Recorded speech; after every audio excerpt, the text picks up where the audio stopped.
Break के बाद स्वागत है आपका न्यूज इंडिया में। हम चर्चा कर रहे हैं उस व्यक्ति की जिस व्यक्ति के पैसे से सरकारें चलती हैं, जिस व्यक्ति के पैसे से तमाम सरकारी योजनाएं चलती हैं।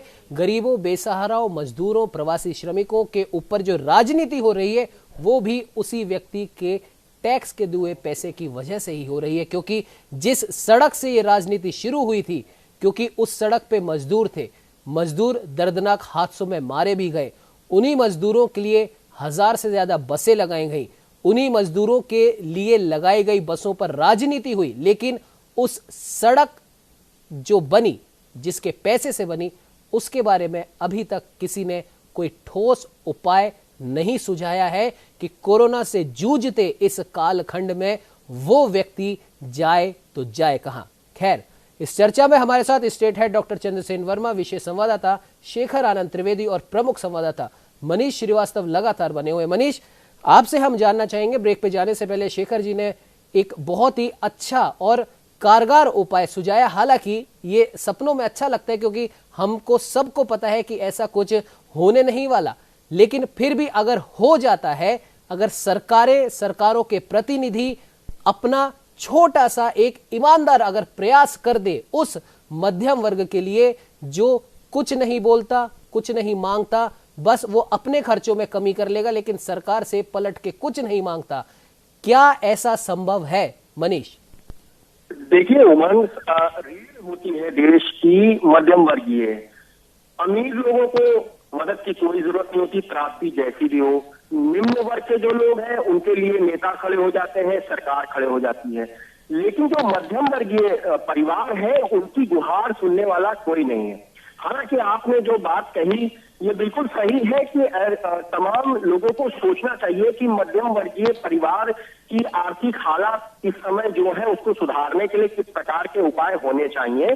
लेकिन अभी तक कोई भी बड़ा फैसला सरकार की तरफ से नहीं आया है। हालांकि एमएसएमई सेक्टर को जो पैकेज दिया गया है उससे हम कुछ राहत की उम्मीद जरूर कर सकते हैं। लेकिन मैं आपको छोटे उदाहरणों से समझाता हूं किस प्रकार मध्यम वर्गीय परिवार पर इस लॉकडाउन और कोरोना की मार पड़ी है।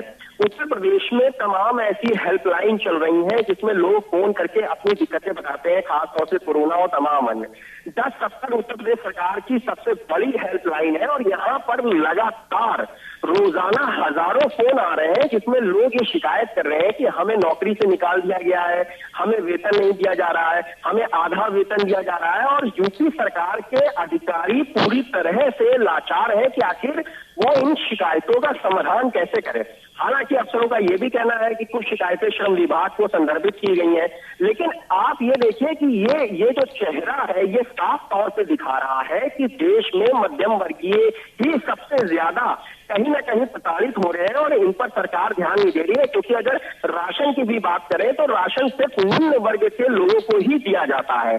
तो कहीं ना कहीं ये साफ तौर पर है कि मध्यम वर्गीय परिवार जो है वो इस समय ऐसी स्थिति फेस कर रहे हैं जो ना बता सकते हैं और ना दिखा सकते हैं। शादियां आने वाली हैं, अभी अक्टूबर नवंबर में तमाम लोगों ने जो है शादियों को पोस्टपोन कर दिया है। मनीष, माफ कीजिएगा, आपको बीच में रोक रहा हूं। आपने शादी का आपने जिक्र किया, शादी से याद आया कि मध्यम वर्ग में ही एक ऐसा उद्योग है जो इन शादियों पे, इन पार्टीज पे, इन आयोजनों पे चलता है, वो है इवेंट कंपनी। बात हो रही है तो इसकी भी बात कर लेते हैं। आपने लॉकडाउन के चलते तमाम होटल, शादी, सारे जो कार्यक्रम होते हैं, बड़े बड़े आयोजन होते हैं, सब पर रोक लगा दी। अब इस रोक से हुआ क्या? हम बात अगर कर ले होटल ग्रुप्स की, अगर हम बात कर ले तो आप तमाम घोषणाएं बना बना के, महंगे महंगे ऐड बना बना के अपने राज्य के, अपने किसी एक शहर की इतनी तारीफ करते हैं कि टूरिस्ट वहां पर आए। और ये टूरिस्ट अगर आते हैं तो वो आके रुकते कहां पर है? इन्हीं होटलों में रुकते हैं। और शादियां होती हैं आजकल, बहुत अलग अलग प्रकार से शादियां हो रही हैं, इवेंट कंपनीज को हायर किया जाता है। आपने हर आयोजन पे ब्रेक लगा दी। लगनी चाहिए, हम ये नहीं कह रहे कि नहीं लगनी चाहिए, लगनी चाहिए, कोरोना महामारी चल रही है। लेकिन एक इवेंट कंपनी अगर कोई एक इवेंट कराती है तो उस इवेंट से, 2 या 3 दिन के इवेंट से कितने हजारों परिवार जुड़े होते हैं। वहां पर फ्लावर डेकोरेशन वाला होता है, वहां पर लाइट डेकोरेशन वाला होता है, तमाम वीडियो के लोग होते हैं, फोटो खींचने वाले होते हैं, खाना बनाने वाले होते हैं, साफ सफाई करने वाले होते हैं। क्या सरकारों ने इन तमाम चीजों के बारे में सोचा था? भले ही वो राज्य सरकार हो या केंद्र सरकार हो, तमाम ऐसे उद्योग धंधे हैं मनीष जो सिर्फ कुछ छोटे छोटे इवेंट या छोटे छोटे त्योहारों पर अपना पूरे साल भर का धंधा करते थे, और आज 2.5 से 3 महीने के इस लॉकडाउन के पीरियड में वो सब घर पर बैठे हैं। उनसे जुड़ा हुआ हर व्यक्ति घर पर बैठा है। मनीष, बिल्कुल आप उमंग सही कह रहे हैं, इसमें कोई दो राय नहीं है कि जो इवेंट के लोग हो या तमाम इस तरीके के छोटे छोटे जो इवेंट्स या तमाम ऐसे लोग होते हैं जिनके जरिए मध्यम वर्गीय के लोगों को रोजगार मिलता है, वो पूरी तरह से बैठ चुके हैं।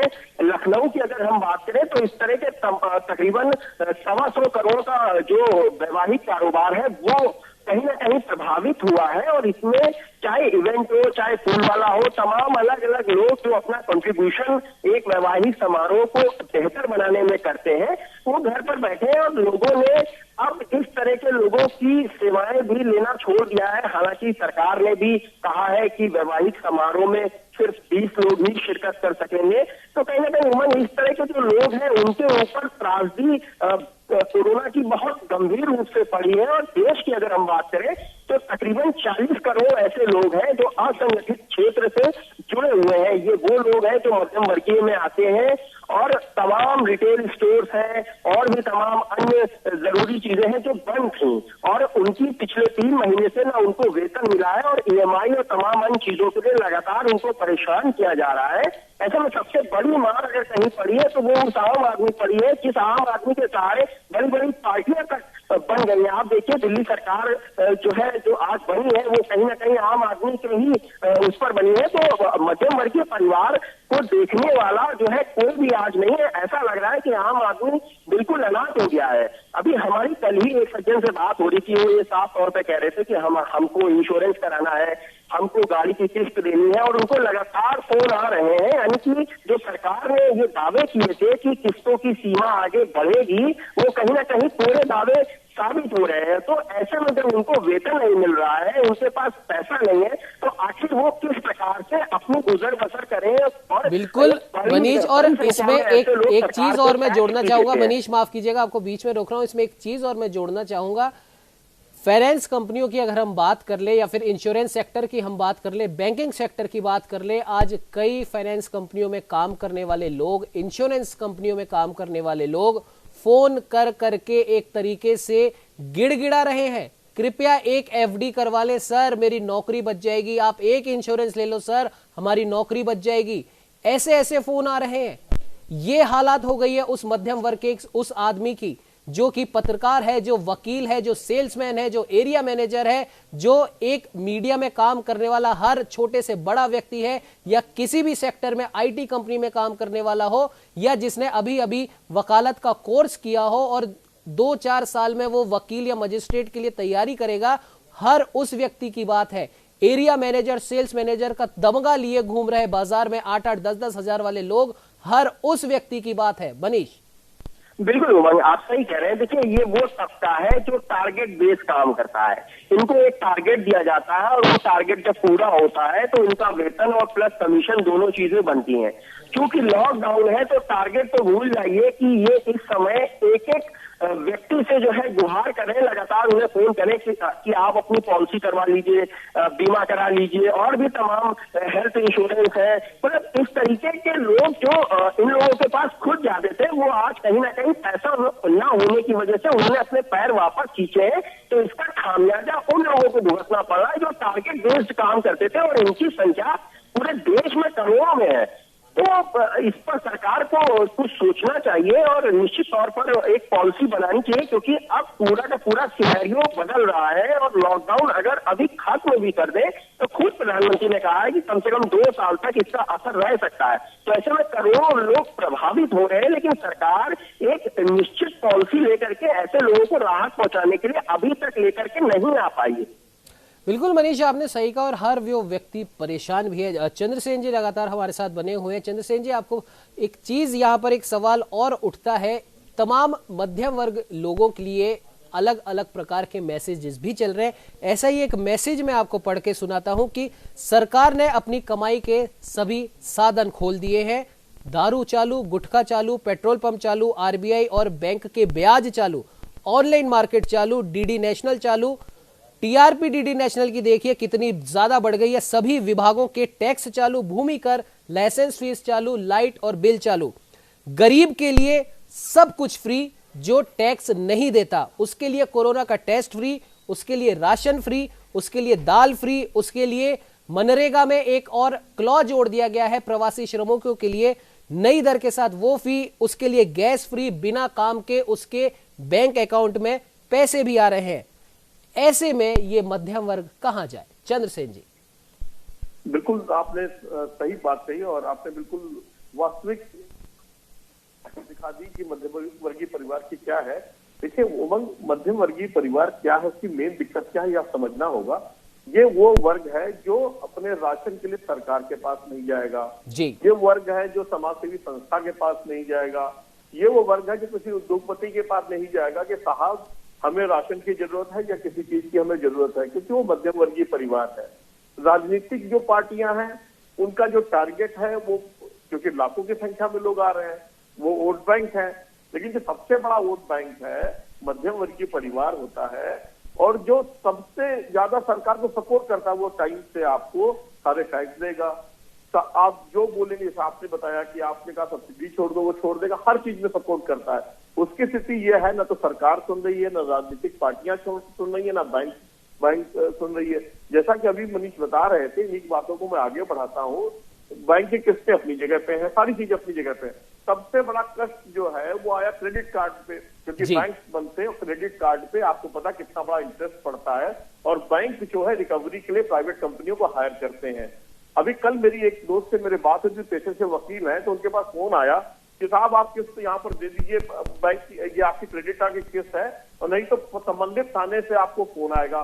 एक फर्जी नंबर पे उन्होंने इंस्पेक्टर बन के फोन भी कर दिया और जाकर के उनके घर पे दबाव बनाना शुरू कर दिया। जिस मध्यम वर्गीय के परिवार के पास अपने बच्चों की फीस के पैसे नहीं है, जिसके लिए रोजी रोटी का संकट है, वो क्रेडिट कार्ड के पैसे कहाँ जमा करेगा।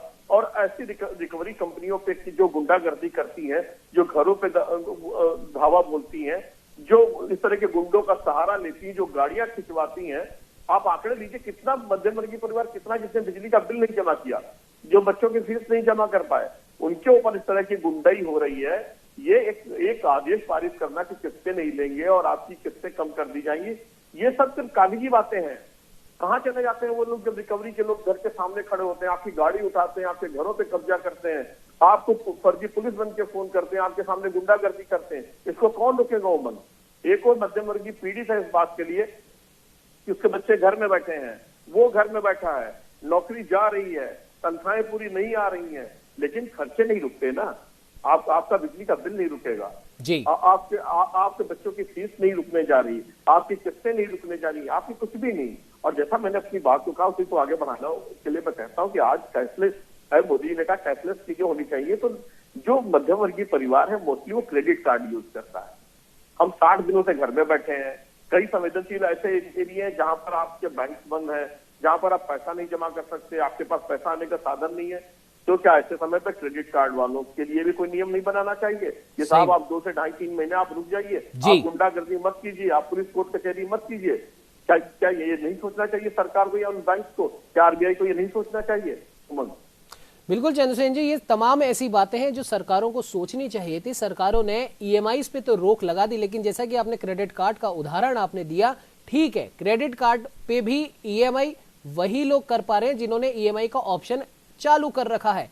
जिसने वो ईएमआई का ऑप्शन चालू नहीं करा हुआ उसके लिए तो ईएमआई वाला फायदा है भी नहीं, उसके लिए तो ब्याज है जो 2 महीने का इकट्ठा होके 14-15 हजार हो गया है। और जिसने जितनी लिमिट ले रखी है उस हिसाब से चक्रवर्ती ब्याज के हिसाब से वो ब्याज जुड़ता जा रहा है, भले ही उसकी आमदनी हो रही है नहीं हो रही है, इससे किसी बैंक को मतलब नहीं, किसी सरकार को मतलब नहीं। शिखर, आपके पास आना चाहूंगा और जो मैसेज मैंने चंद्रसेन जी को पढ़ के सुनाया था उसी मैसेज की कुछ लाइनें मैं आपको भी पढ़ के सुनाना चाहूंगा कि 40 दिन सरकार के पास टैक्स नहीं आया तो सरकार वेतन नहीं दे पाई, वेतन में कटौती कर दी, और मिडिल क्लास यानी कि मध्यम वर्ग के पास क्या कोई पेड़ लगा हुआ है जो वो टैक्स भी दे, किराया भी दे, सैलरी भी दे, एम्प्लॉयज को स्कूल की फीस भी दे और अपने घर परिवार को भी पाले और क्रेडिट कार्ड और तमाम लोन ईएमआईज का ब्याज भी दे और बिजली का बिल भी दे। शेखर, एक तो यह है कि कुछ भत्तों में कटौती जरूर की गई है उत्तर प्रदेश में, और खासतौर से जो फरवरी और मार्च की सैलरी आई है, फरवरी और मार्च की, उसमें राज्य सरकार ने किसी तरीके की कटौती नहीं की है। अप्रैल और मई की जो सैलरी आई है उसमें कुछ भत्ते हैं जिनको काटा गया है, और वो भत्ते करीबन मिला जुला करके 1,000 से लेकर के और 3,000 रुपए तक का इस तरीके का एक स्लैब है जो अलग अलग कैटेगरीज में अलग अलग लोगों को प्रभावित करेगा। एक दूसरा, केंद्र सरकार ने भी अपने भत्तों में कुछ कटौती की है, वो भी इसी 2 महीने से हो रहा है, और आगे आने वाले मतलब 2020 या 21 तक जो भी उन्होंने बताया है 2021 अप्रैल तक वो अपना चलता रहेगा। एक चीज तो ये हो गई। दूसरा, मध्यम वर्ग के पास पैसे का पेड़ नहीं लगा है या पेड़ लगा है, ये बात मध्यम वर्ग के लोग कह रहे हैं। इस बात को एक समय पर तब देश के प्रधानमंत्री रहे मनमोहन सिंह ने भी कहा था कि सरकार के पास कोई पैसे का पेड़ नहीं लगा हुआ है। तो देखिए, जो नोट छपते हैं उसकी पूरी एक इकोनॉमी है और ट्रेल है। वो ट्रेल इस तरीके से चलती है कि रिजर्व बैंक उन नोट को जारी करता है, मार्केट में वो फंड आता है, फंड से कुछ बड़े उद्योगपति उसका एक बड़ा हिस्सा लेते हैं, उसके बाद वो धीरे धीरे अलग अलग तरीके से होता हुआ पूरे समाज में वो चेन की तरह रोटेट होता है। वो पैसा रुकता नहीं है कहीं एक जगह पर। हाँ, अब आइए उन लोगों पर जो काले धन का प्रयोग करते हैं या काला धन इस्तेमाल करते हैं, काला धन बनाते हैं, उसी 1 नंबर की रकम को 2 नंबर में कन्वर्ट करते हैं, तो उनके मार्फत जो है वो चीजें कई बार डिसबैलेंस भी होती हैं। अभी जो स्थिति है जिसमें ये कहा जा रहा है कि आम आदमी या मध्यम वर्ग किस तरीके से लोन चुकाए, किस तरीके से अपने स्कूल के बच्चों की फीस दे, उसकी कमाई नहीं हुई है, उसके धंधे चौपट हैं वगैरह वगैरह, तो आप ये समझिए कि यही चीज सरकार के स्तर पर भी है। अब सरकार भी अगर हाथ पर हाथ धर करके बैठ जाए कि हम इस तरीके की स्थिति में कहां से लोगों को पैसा दें, जो भी उसके कर्मचारी हैं, या अब हम देश कैसे चलाएं, इस तरीके की स्थिति से तो हमने कभी सामना ही नहीं किया, तो फिर ये देश, ये समाज, ये अर्थव्यवस्था सब कुछ सब चौपट हो जाएगा। अभी आज एक स्थिति आन पड़ी है, उसमें से कुछ रास्ता सरकार निकाल रही है, कुछ रास्ता हमें निकालना है। इसकी कल्पना तो किसी देश ने, मतलब दुनिया में ऐसा नहीं है कि भारत अकेला देश है। अमेरिका जैसे देश जो पिछले 60-70 दिन से लॉकडाउन और अर्थव्यवस्था के मोर्चे पर तो वो खत्म हो चुके हैं। मैं आपको सच बता रहा हूँ, वो कभी नहीं कहेंगे। डोनाल्ड ट्रंप आपको गोल्फ खेलते हुए दिख जाएंगे, वो फोटो भी वायरल होगी, लेकिन ये केवल बूस्टअप साइन है अमेरिका के लिए। हकीकत ये है कि अमेरिका की भी अर्थव्यवस्था तबाह हुई है, अमेरिका भी बहुत दबाव में है। यूरोप जो विकसित इलाका माना जाता है वो भी आज बहुत दबाव में है, वहां पर भी फैक्ट्रीज बंद हुई है, वहां पर भी लोगों को दिक्कत है, और वहां तो 7-7 दिन की तनख्वाह मिलती है। उमंग, आप इस बात को समझिए, हिंदुस्तान आपको पता है कि क्यों सर्वाइव कर गया। और मध्यम वर्ग जिसकी बात हो रही है लगातार, आप देखिए पिछले 90 दिन में, 100 दिन में कोई भूख से नहीं मरा। एक खबर दिखाइए जिसमें यह कहा जा रहा हो कि भूख से आदमी मर गया, 60 दिन में उसके पास खाना नहीं था। हाँ, इक्के दुक्के केसेस बनाए जरूर गए हैं, मैं इस बात को कह रहा हूं, मैंने भी तस्वीरें देखी हैं, वायरल भी हुई हैं कुछ तस्वीरें, लेकिन अगर वास्तव में हिंदुस्तान की एक बड़ी जनसंख्या, कोई गांव, कोई इलाका, कोई मोहल्ला भूख से मर रहा होता तो वो खबर दबती ना, हम और आप जरूर दिखाते। एक बात। दूसरा, जब आप इससे आगे बढ़ेंगे तो आप ये पाएंगे कि जिस तरीके की स्थितियां बनी हुई हैं इसमें धर्मार्थ कार्य भी बहुत हुए हैं। लोग, मजदूरों की, अगर हमने एक तरफ से तस्वीरें ये दिखाई हैं कि लोग एक जगह से दूसरी जगह जाने के लिए परेशान हैं, तो दूसरी तरफ इस बात की भी सराहना होनी चाहिए कि मजदूरों के पास 2 टाइम 3 टाइम का खाना बैठे बैठे पहुंचाया गया है। जिन लोगों की सामर्थ्य नहीं थी वो 1 किलो चावल ला रहे थे तो पौवा भर जो है अपने घर के आसपास अगर कोई मजदूर था उसको देते हुए आ रहे थे। ये लोगों की ललक थी, हमने देखा है, इस चीज से हम इनकार नहीं कर सकते। और हिंदुस्तान में तनख्वाह मिलती है 30 दिन के बाद। अमेरिका और यूरोप जैसे देशों में स्थिति होती है कि 5 दिन वर्किंग होती है, 48 घंटे काम करने के बाद उनकी जो है ड्यूटी ऑफ हो जाती है, उनको उसी हफ्ते का पेमेंट मिल जाता है। तो वहां पर दिक्कतें ज्यादा हैं, इस बात को समझिए। और जो हमारे मजदूर गरीब भाई लोग गए हुए थे बाहर काम करने, वो जब अपने घरों को वापस आ रहे हैं तो उत्तर प्रदेश सरकार अलग अलग लोगों की स्किल मैपिंग कर रही है। करीब 25 लाख लोग आए हैं जिसमें से 15 लाख लोगों की स्किल मैपिंग हो गई है, उनको काम देने के लिए सरकार कटिबद्ध है। अभी हमारे पास सूचना आई है कि सरकार रियायती दरों पर, मतलब जिन लोगों को मान लो जमीन जायदाद के झगड़े बढ़ेंगे तो योगी सरकार ने उसकी भी एडवांस प्लानिंग करते हुए सस्ती दरों पर किराए के मकान भी बनाने शुरू कर दिए हैं। ये एक अलग तरीके का रेवेन्यू जाएगा सरकार के पास। दूसरा, उन लोगों को 1 कमरे 2 कमरे के मकान रहने के लिए मिल जाएंगे। कल को अगर वो अपना मकान बना पाते हैं, अपनी जमीन खरीद पाते हैं, तो वो अपनी जगह पर शिफ्ट भी हो सकते हैं। इस तरीके की स्थितियां उत्तर प्रदेश में कम से कम सरकार तैयार कर रही है। रही बात और इससे ऊपर आ जाइए, जो लोग किराए के मकान में रह रहे थे, जो लोग स्कूलों में बच्चों को पढ़ा रहे थे, आप बताइए कि अगर यही स्थिति है तो इक्का दुक्का नहीं, किराएदार से अगर मकान मालिक ने किराया मांगा है और किराएदार नहीं दे पाया है, तो कम से कम 150 केस तो इतने चैनल है, इतने अखबार हैं, रोजाना में आने चाहिए थे ना उमंग जी। इतने अखबार, इतने चैनल हैं, रोजाना में 150 केस तो आते कि भाई हमसे मकान मालिक किराया मांग रहा है, हम कहाँ चले जाएं, हम कैसे उसको दे दें। तो ऐसा नहीं है, ये हम लोगों की चिंता वाजिब है। हम लोग अपने मीडिया के जरिए प्रेशर जरूर बनाए रहेंगे ऐसे लोगों पर जिनके लिए किराएदारी ही एकमात्र व्यवसाय था या उनके लिए रोजी रोटी का धंधा था। नोएडा, गाजियाबाद में बहुत सारे लोग ऐसे हैं जिन्होंने 1-1 कमरे 2-2 कमरे के फ्लैट बनाए हैं, मकान बनाए हैं, उसमें मजदूर रहते थे। उन्हीं वहां से जो किराया आता था, वो किराया ऐसा नहीं 1000, 1500, 700, 800, 2000, 2500 इस तरीके का किराया, और वो किराया आते आते लाखों में हो जाता था। तो वो जो लोग, अब वो मजदूर तो चले आए, इसी तरीके से जो मध्यम वर्ग के थे, सिक्योरिटी गार्ड थे, बहुत सारे लोग वहां पर जो नौकरी करते थे, मीडिया के लोगों को आप मान लीजिए, वकील हैं, ऐसे बहुत सारे लोग। आप ये बताइए कि कितने लोगों की खबरें ऐसी आ रही हैं कि उनसे मकान मालिक किराया मांग रहा है। मकान मालिक तो परेशान है कि तुम छोड़ करके मत जाओ, अगर तुम चले, मतलब उसको भी ये पता है कि अगर ये चले गए वापस आएंगे या नहीं आएंगे, तो वो अपनी तरफ से सहूलियत दे रहे हैं। मेरे पास इस तरीके की जानकारियां आ रही हैं। तो ये एक हिस्सा हुआ। दूसरी रही बात स्कूलों की, तो मैंने पहले भी आपको बताया कि शिक्षक जो स्कूल हैं उनके लिए किस तरीके से जिलाधिकारियों ने इनिशिएटिव लिया है। जहां के जिलाधिकारियों ने नहीं लिया है, वहां के अभिभावक टोल फ्री नंबर पर कॉल करें और अपनी समस्या जिले के अधिकारियों को बताएं। ना अगर उनकी समस्या सुनी जाए तो मुख्यमंत्री ने हेल्पलाइन नंबर जारी किए हुए सेंट्रलाइज जो चीजें हैं, जो हेल्पलाइन नंबर है, उन पर फोन करें। ऐसा नहीं है कि डीएम तत्काल आदेश देंगे, तत्काल उन जगहों पर कार्रवाई होगी, आपका नाम भी गोपनीय रखा जाएगा। सरकार इन बातों को बार बार चिल्ला करके कह रही है। इसके बाद आइए आज जो लोन और ईएमआई वाली बात है, लोन और ईएमआई के लिए बात सही है कि सरकार ने अभी कहा है कि आप 2 महीने 3 महीने का रिलैक्सेशन और उसके बाद आगे चल करके आप उन चीजों की भरपाई कर सकते हैं। ब्याज लगेगा, चक्रवृद्धि ब्याज लगेगा। देखिए आज की डेट में अगर सरकार इन चीजों को नहीं कहेगी, उमंग इस बात को समझिए, 3 महीने के बाद मान लीजिए स्थितियां सुगम हो जाती हैं, तो ये भी संभव है कि सरकार एक आर्थिक पैकेज डिक्लेयर करे और उसमें जो ईएमआई या भत्ते या जो भी आज लोग आम मध्यम वर्ग पर लोड पड़ रहा है, उसको वो बैंक से कहे कि वो वेव ऑफ कर दो। हम कह रहे हैं इसलिए वेव ऑफ कर दो और उसको जो है वो डेट में डाल देंगे।